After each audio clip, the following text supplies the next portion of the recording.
तो नमस्कार। आज 31 दिसंबर है और कल 1 जनवरी, और 1 जनवरी को एक महान बहुत बड़ा इतिहास इस भारत के अंदर रचा गया था। 1 जनवरी को भीमा कोरेगांव एक लड़ाई नहीं, स्वाभिमान का इतिहास है। 1 जनवरी 1818। इतिहास सिर्फ राजाओं का नहीं, इतिहास उनका भी होता है जिन्हें सदियों तक इंसान समझा ही नहीं गया। 1 जनवरी 1818 महाराष्ट्र के पुणे जिले में भीमा नदी के एक छोटा सा गांव है भीमा कोरेगांव। यह कोई साधारण दिन नहीं था दोस्तों। 1 जनवरी का यह दिन था स्वाभिमान बनाम अत्याचार का। एक तरफ थी पेशवा बाजीराव द्वितीय की फौज 20 से 28 हजार विशाल सेना, और दूसरी तरफ महज 800 सैनिक, जिनमें बड़ी संख्या थी महार समाज के जवानों की करीब 500। वही महार जिन्हें पेशवा काल में गांव के बाहर रहने को मजबूर किया गया, कमर में झाड़ू और गले में मटका लटकाने को कहा गया, और जिन्हें हथियार उठाने का हक नहीं था।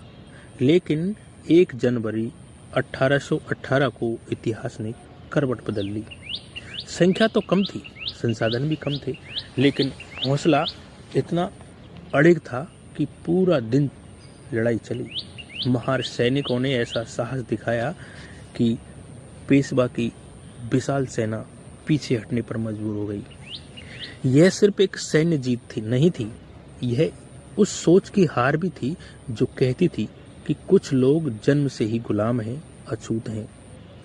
बाद में बना विजय स्तंभ, जिस पर 22,000 शहीदों के नाम गुदे हैं।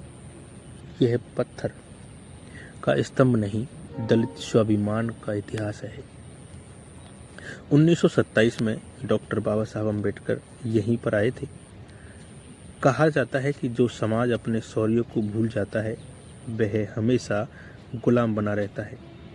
भीमा कोरेगांव हमें यही याद दिलाता है, हम लड़े हैं, हम गिरे नहीं हैं, और हम बराबरी के हकदार हैं।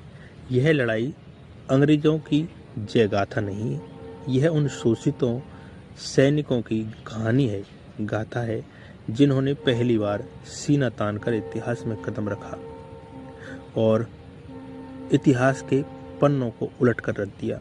जय भीमा, जय संविधान, जय समानता। दोस्तों, अगर आप भी इतिहास को सच के साथ देखना चाहते हैं